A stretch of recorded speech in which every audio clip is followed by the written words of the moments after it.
안 돼서 현금밖에 안 돼서 현금 없는 손님은 못 받아요.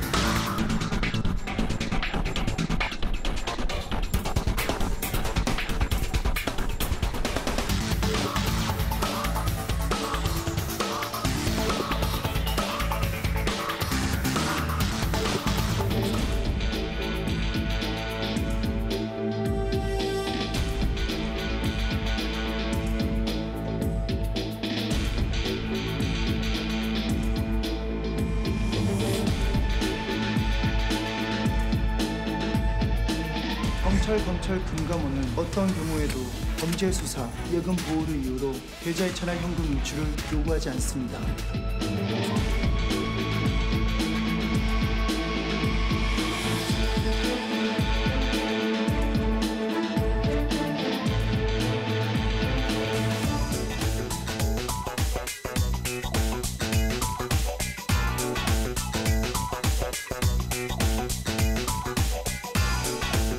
사사건건 플러스 최영일 평론가, 손정혜 변호사 자리했습니다. 어서 오십시오. 안녕하세요. 안녕하세요.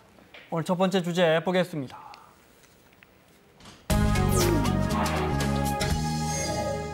마치 시험해보는 것 같았습니다. 스마트폰이 안 되면, 인터넷이 안 되면 우리 일상이 어떻게 되는지 KT의 통신광 곳에서 불이 났는데 정말 피해가 속출했습니다. 네. 두 분께서는 혹시 용산이나 마포 쪽에서 피해 당하신 건 없나요? 다행히 다른 지역에 있어서 피해를 개인적으로는 입지는 않았는데 이제 입었다라는 사람 이야기 들어보니까 정말 불편했겠구나 생각이 들고 혹여라도 첫눈 왔다고 신촌이라든가 홍대 나가서 약속이라도 잡았으면 낭패겠다 그런 생각은 들었습니다. 저는 일 때문에 토요일에 광화문 일대로 왔다 갔다 했는데요. 전화 통화가 계속 끊겨서 이 업무 통화였는데 왜 이렇게 자꾸 끊어지지? 잠시 후에 카톡으로 드릴게요 했는데 이게 저 또 먹통이더라고요. 시내 일대에서는 상당히 불편을 겪고 집에 와서 이 와이파이도 터지고 TV도 나오는 걸 보고 한숨을 돌렸는데 처음엔 기기 탓을 했어요. 이 기계가 1년밖에 안 됐는데 이렇게 노화됐나? 지금 와서 생각하면 좀 애플한테 조금 미안합니다. 네. 특정 브랜드를 말씀하셨는데 그러면 안 됩니다. 아, 그러네요. 특히나 신촌이나 이런 데서 눈 왔다 해갖고 젊은 분들이 만나기로 했는데 둘 다 사용하는 휴대전화 가입이 KT였던 분들은 정말 뱅뱅뱅 돌았더군요. 서로 만나지 못하고. 아니 저는 연인들의 약속도 그렇지만 저는 오는 날 지난 주말에 수능 끝나고 대입 논술 입시들이 있는 대학에서 시험 치고 나온 입시생이 부모를 만나지 못해서 발을 동동 구르는 사태가 벌어졌습니다. 실제로. 아니, 실제로 그날 시험장을 가려면 우리가 보통 내비게이션을 트는데 통신사 데이터를 이용해서 내비게이션을 켜야 되는데 처음 가는 사람이 지리를 몰라서 시험에 늦을 뻔했다. 이런 불편함을 호소하시는 거 보고 이 길도 못 찾는다. 내비게이션을 킬 수가 없구나. 이것도 체감을 했습니다. 물론 KT 가입자의 하나겠지만. 그렇습니다. 자, 화면으로 어떤 일들이 있었는지 먼저 정리했습니다. 지난 24일 오전 11시쯤인데요. 서울 서대문 KT 사옥의 모습입니다. 시커먼 연기가 뒤덮였죠. 이 건물 지하 통신구에서 화재가 난 겁니다. 전화선과 광케이블이 시작되는 지점부터 한 79m 정도가 탔는데요. 3시간 만에 불은 꺼졌는데 물론 인명피해는 없었지만 통신선이 불이 타면서 인근 지역 유무선 전화는 물론이고 인터넷이나 IPTV, 특히 상점 결제, 목통이 현금이 지금 모자라서요. KT에서 불이 나서 지금 현금이 계산할 수밖에 없어요, 지금요. 카드 결제 안 돼서 현금밖에 안 돼서 현금 없는 손님은 못 받아요. 지금은 완전히 정상화됐습니까? 어떻습니까? 네, 거의 정상화됐다고 하는데 이 오늘 아침 기준으로 보니까 이게 무선 이동통신은 한 80% 이상 복구가 됐다고 하고요. 그리고 또 이제 이 유선 인터넷 회선들이 있지 않습니까? 한 98% 복구가 됐다고 하고 있습니다. 네, 참 앞서 식당 분들 이런 분들은 정말 답답했을 거예요. 요즘 그리고 손님들이 현금을 안 갖고 다녀요. 당연히 저도 그렇고요. 그러니까 현금 쓰는 분들이 매우 드물죠. 그런데 이게 잔돈으로까지 계산을 해야 되니까 그래서 사실은 이 손님들 입장에서 식사는 해야겠고 뛰쳐나와서 ATM 기기를 찾았는데 ATM도 안 된다는 거 아니에요? 현금 인출도 안 되니까 그때부터는 정말 막막해지는 거죠. 자, 통신 장애로 인한 불편들 방금 화면으로 보셨는데 거기까지는 우리가 짐작했던 거고 여기서부터는 이제 이런 일도 있구나 한번 보십시오. 음식점 앞에 현금 사용만 가능하다 이렇게 이제 없어. 우리 주머니에서만 갖고 왔어요. 이 족발 가게 당연히 주말 매출 생각해서 재료 많이 준비해놨는데 네. 카드 결제가 안 되니까 손님들이 들어오다가 현금밖에 안 돼요? 현금 없는데요? 하고 나가버리는 거예요. 하루 지났기 때문에 상하지는 않았지만 이건 냄새 나는 거 어떤 분한테 팔 수 있어요? 안타깝죠. 아깝고 이게 다 돈인데. 여기는 PC방입니다. 뭐 당연히 장사 못했죠. 네. 하루나 이틀 돼야지 복구가 된대요. 그럼 이거는 지금 하루 이틀이 문제가 아닌 게 아니라 한참 가요. 단골 손님 받찾기로는. 여기는 e스포츠 경기장입니다. 네, 다 취소됐고요. 네, 텅 비었습니다. 다른 화면도 좀 볼까요? 네, 여기는 휴대전화가 안 돼서 공중전화 찾아갔는데 공중전화도 KT 회선인 곳은 네. 예. 아예 신호 자체가 안 가고 있어요. 서울에 좀 출장하러 왔는데 핸드폰 자체가 안 되니까 와이프한테 전화하려고 했는데 전화가 안 돼서 지금 어떻게 연결해야 될지 모르겠어요. 생각해보니까 공중전화는 전부 KT가 였군요. 그 지역, 서대문이나 용산, 맞습니다. 마포 이 지역은 공중전화가 다 안 됐다고 합니다. 네, 생각지도 못한 피해들이 많았어요. 네. 일단은 우리가 그 보안 시설 관련된 경찰서에도 사실 119 신고를 못 하신 분도 있었을 거고요. 네. 경찰서 내부에서도 그 KT 회선 쓰는 데는 제때 연락이 안 됐다고 하는데 특히 네. 이제 병원에서도 큰 문제였습니다. 병원에서도 보통 환자들이 인터넷으로 그 보건공단에 접수해서 진료를 받는데 그것도 제대로 되지 않았다는 것이고요. 네. 응급 상황에서 그 의사들이 서로 연락을 주고받는 것도 KT 회선을 쓰는데 네. 그 현장에서 응급 상황에서 정말 실시간으로 연락을 해야 되는데 그 부분이 안 돼서 문제가 됐다. 지하철 뭐 사물함도 먹통이었다. 네. 그러니까 우리가 예상하지 못한 것들도 다 이런 통신선이 들어가고 인터넷이 들어가서 생각지도 못한 피해가 다수 발생했습니다. 그렇더라고요. 지하철 사물함도 네. 그게 온라인으로 연결이 되어 있더군요. 맞습니다. 네, 참 이제 알았습니다. 자, 화면으로 보겠습니다. 이런 일까지 있었습니다. 네, 지금 말씀하신 의료진이 병원 앞에서 콜폰 KT가 쓰는데 네. 전화 자체가 안 되니까 응급실에서 서로 콜이 안 되는 거죠. 네. 이러다가 사람 하나 죽겠구나 싶었다는 아마 이제 병원 종사자분이시고요. 산소 포화도 60도로 떨어지는 것 같은데 콜이 안 된다고 의사 찾으러 떠나면 환자도 타개할 것 같아서 옆에서 초조하게 다른 선생님이 의사 찾으러 전층 뛰어다니는데 환자 얼굴 점점 파래지고 나는 죽고 싶었다라고 정말 여긴 농협 홈페이지 다운돼 있습니다. 네. 농협 네트워크 홈페이지인데요. 네. 다음 거 볼까요? 현금 인출기 앞서 최영일 평론가 이야기하신 것처럼 작동이 안 됐죠. 카드 안 돼서 현금 찾으러 갔더니 현금 이게 웃으면 안 되는데 네. 현금 인출기가 안 되는 거예요. 또 볼까요? 세상과의 단절을 제대로 경험했다. 인터넷이 안 되니 음악도 못 듣고 노트북도 못 하고 TV도 못 하고 전화와 문자도 되지 않는다. 현금 없이는 밥도 못 사 먹는다는 트위터고요. 기자분 계신가요? KT 화재로 통신이 단절돼 고립돼 있는 장애인입니다. 병원 예약도 할 수 없고 장애인 콜택시도 전화가 안 돼서 외부로 연락할 수가 없다. 이분은 못 움직이시면 맞습니다. 이게 지금 온라인상에 통신이 끊겨서면 발로 움직여야 되는데 맞습니다. 그게 안 되는 분인 거죠. 또 있습니까? 문명의 이 덕에 가족들이 책을 들었다. 네, 공감이 됩니다.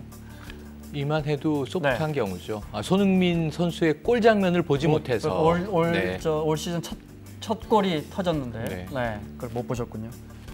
또 있습니까? 지하철 물품 보관함까지 안 열리는 건 생각도 못했다. 얼마나 황당하겠어요. 네. 또 다음 거 볼까요? 여기는 이제 병원 응급 접수도 안 되더라. 네. 앞서 세상과의 단절을 제대로 경험했다. 지금 휴대폰이 없군요. 방송 때문이라. 휴대폰 없으니까 우리가 세상과 이렇게 끊어져 버리네요. 그러니까 아까 처음에 이게 마치 실험이라고 한다면 하루 우리가 디지털 없이 생활해 보기라고 한다면 참 전 생각난 게 뭐 멍 때리기 대회라는 것도 있고 말이죠. 이 책을 잡게 되고 사색을 하게 됐다. 이건 굉장히 긍정적인 측면인데 예고 없이 찾아왔을 때 아까 장애인분들처럼 이게 나에게 지금 재난처럼 엄습해서 고립감을 느끼고 사실은 이게 집은 뚫려 있어도 폐소공포를 느낄 수 있는 상황이란 말이에요. 휴대폰이 내 의지와 상관없이 박탈됐을 때 이 청소년들이 틱장애를 일으킨다고 하지 않습니까? 사실은 성인들도 이 세상과 내가 단절돼 있구나. 근데 이 단절돼 있는 게 나 혼자가 아니라 모두가 다 서로 단절돼 있으니까 초연결 사회의 이거는 부작용이에요. 뒤집어 봤을 때 좀 굉장히 무서운 일이라는 생각이 들었고요. 이게 정말 79m의 화재 단락 때문에 이 정도의 도심권에서 큰일이 벌어진다면 저는 지방에 계신 분들은 이게 그냥 뉴스로 봐서 아시지 체감은 안 되실 거 아니에요. 하지만 전국에 이 은평지사와 같은 상황이 56곳이 있다. 그럼 굉장히 위험한 상황이구나 이렇게 느꼈습니다. 네, 초연결사회 말씀하신 것처럼 그 초연결사회의 기본은 모바일과 온라인 아닙니까? 네트워크이죠. 심지어 아까 보셨지만 우리 락커까지도 이게 이 통신이에요? 이런 정도인데 우리가 지금 스마트 라이프를 이야기하고 있다 보니까 스마트폰 하나로 집 밖에서 가스불도 제어하고 냉장고도 제어하고 이 조명도 제어하고 난방도 제어하는 시대라고 생각을 한단 말이죠. 그럼 이 통신이 두절됐을 때 나의 집은 지금 어떻게 돼 있을까? 굉장히 두려운 일이 아닐 수 없습니다. 네. 백업 시스템이 없는 업종들 같은 경우에 많이들 더 당황했을 것 같고요. 그러니까 이게 단일 회선에 의존한 소상공인, 영세 자영업자분들 그리고 사실은 우리가 가정이나 개인이 하나의 폰을 쓰잖아요. 하나의 이동통신사에 가입돼 있잖아요. 대기업의 경우에는 S사 것도 물려 있고 K사 것도 물려 있을 때 하나가 다운되면 다른 걸 가동하면 인터넷이 접속이 되겠지만 지금 또 이 은평지사 자체가 백업망이 없기 때문에 복선이 아니었기 때문에 하나가 불타버리니까 17만 유선 회선이 죽어버리는 이 상황을 그냥 목도하게 됐습니다. 네, 알겠습니다. 심지어 이 주차장 문이 닫혀가지고 못 나왔다는 분도 있으니까요. 네, 저희가 검색을 해봤더니 주차장 문까지도 다 모바일 온라인으로 다 조작을 하는 거죠. 무인으로 결제하니까요. 맞습니다. 네, 그 결제 안 되면 문이 안 열리는 거 아니에요? 주차장이. 그러니까 주차장 문이 다 무인이고 어디 전화할 때도 카드 결제가 없고. 안 돼서 문제가 된 것도 있지만 주유소에서 기름 넣고 카드가 안 돼서 어떻게 합니까? 지금 주유기가 꽂혀 있는데 아예 용돈까지 털어서 그것을 동전과 지폐로 지불하고 나왔다. 이런 분도 계셨는데 나왔으면 다행인데 못 나온 분들은 어떻게 됐을까요? 실제로 그래서 주말에 사실 주말 매출을 기대하는 소상공인들은 정말 그냥 한 달 매출이 이번 주말에 한 30%, 40%를 채워야 되는 입장에서는 다 날아갔다라는 거죠. 와서 물건을 골랐는데 결제하지 못하고 돌아가신다거나 밖에 나가서 현금 인출기를 뽑으려고 했더니 KT에서는 쓰는 현금 인출기는 아예 인출이 안 되고 와서 즉시 이제 휴대전화로 계좌 이체를 할 수도 있지 않겠습니까? 이것마저 막히니까 뭐 손님은 다 끊기고 살 수도 없고 어떻게 손님 오라고 할 수도 없는 그래서 매출 타격을 크게 입었다. 많게는 수천만 원을 주장하시는 분들도 있어서 지금 굉장히 많은 손실이 있는데 문제는 이게 다 집계도 안 되고 있다는 겁니다. 그 집계가 쉽지 않죠. 자, 피해 보상 이야기 해보겠습니다. KT 사장이 피해 보상 언급했는데요. 들어보겠습니다. 여러 고객분들이 많은 불편을 끼쳐드려서 진심으로 사과의 말씀을 드립니다. 이런 사고를 통해서 불편을 겪으신 개인 고객이나 특히 자영업자 분들의 보상 문제는 관계기관하고 협의를 해서 빠르고 신속하게 빨리 대책을 만들어서 언론을 통해서 알려드리도록. 네. 그래서 지금 뭐 어느 정도까지 보상하겠다는 겁니까? 일단은 KT 약관에는 이렇게 규정이 되어 있습니다. 고객의 책임 없이 연속 3시간 이상 서비스를 받지 못하는 경우에는 그 시간당 월 정액과 부가상여의 6배를 기준으로 배상을 하게끔 되어 있는데 생각해 보시면 통신요금이 시간당 금액을 산정했을 때 얼마 되지 않습니다. 그렇죠. 뭐 몇천 원, 해봤자 5만 원, 뭐 몇천 원이나 많아야 10,000원, 수만 원을 넘지 않는 금액이기 때문에 이것만으로는 부족하다. 현재 KT 입장에서는 피해 고객에게 개인 고객에는 1개월치 요금을 감면하는 방식을 이제 고려 중인 것으로 나오고 있고요. 소상공인에 대해서는 개별적으로 협의를 한다라고 합니다. 다만 각자의 어떤 매출 손실이나 이런 것들을 충분히 입증하기가 어렵고 입증 자료를 제출하기 어려운 지점이 있어서 상당 기간 조사 과정이라든가 협의 과정이 좀 시간이 걸리지 않을까 생각이 드는데 아까 신속하게 보상한다고 했으니까 적절한 배상 금액이 나와야 될 걸로 보이는데 현재 이 증권가에서는 이 배상해야 될 금액을 수백억대로 추산하고 있습니다. KB증권에서는 지금 317억 정도를 배상해야 될 거다, 보상해야 될 거다 이렇게 추산하고 있는 상황인데 어찌됐든 실제 피해보는 분들이 적도록 피해복은 좀 조속하고 빠르게 해야 되지 않을까 생각이 듭니다. 알겠습니다. 네. 근데 앞서 예를 들어 우리가 족발집 봤잖아요. 그 하루 매출이 예를 들어 그날 주말이니까 한 100만 원 잡았는데 10만 원밖에 못 팔았다. 뭐 이런 부분들에 대해서 그럼 뭐 90만 원을 변상해 주겠습니까? 이게 쉽지 않잖아요. 그러니까 실제로 이걸 전액 손해배상을 받겠다라고 하면 손해배상 청구 소송을 제기를 해야 되는데 실제로 KT에 과실이 전혀 없어 보이진 않습니다. 여러 가지 위험에 대해서 대처하지 못한 부분, 화재에 대해서 지금 스프링클러에 대한 뭐 의무화나 제도 개선에 대해서 이야기하고 있는데 과거에 비슷한 통신사에서 이렇게 6시간, 수시간 동안 이 서비스를 제공하지 못해서 대리운전 기사하고 그 영업 손실을 배상해야 된다라고 손해배상 청구를 제기한 적이 있었는데 그때의 판례에서는 직접적인 손해, 그러니까 통신을 쓰지 못한 그 직접적인 손해는 배상을 한다. 그때도 많이 받은 사람이 몇만 원이고 7,800원 뭐 이렇게 받았습니다. 이 이외에 대리기사 아저씨들이 일을 못한 손해, 10만 원, 20만 원 이거는 손실배상 해줄 수 없다라고 얘기했습니다. 이것은 특별 손해고 예상하지 못했던 손해고 이것을 예상할 수 있는 손해라는 것을 원고들인 고객들이 입증을 해야 되는 뿐만 아니라 그 금액을 벌지 못했다는 것도 입증을 해야 될 책임이 민법상 있는 것인데 그거를 입증하기 어렵다라는 이유로 패소 판결을 했는데 이번 사건도 같은 논리를 대입하면 패소할 가능성도 있지만 적어도 소상공인 평균적으로 이번 주말에는 어느 정도 매출이 나오다가 정말 이런 여러 가지 문제로 전혀 매출이 나오지 않았다고 한다면 일부라도 배상 판결을 하는 것이 상식에 부합하지 않을까 생각이 듭니다. 굳이 소송까지 안 가고 KT랑 잘 소상공인들 분들하고 협의를 해야죠. 잘 협의가 됐으면 좋겠습니다. 큰 장사 하시는 분들은 크게 손해 봤을 테니까 잘 되고 또 작은 장사 하시는 분들은 영세하니까 협의가 좀 잘 됐으면 좋겠습니다. 자, 손정혜 변호사, 최영일 평론가와 함께하고 있습니다. 오늘 두 번째 주제 보겠습니다.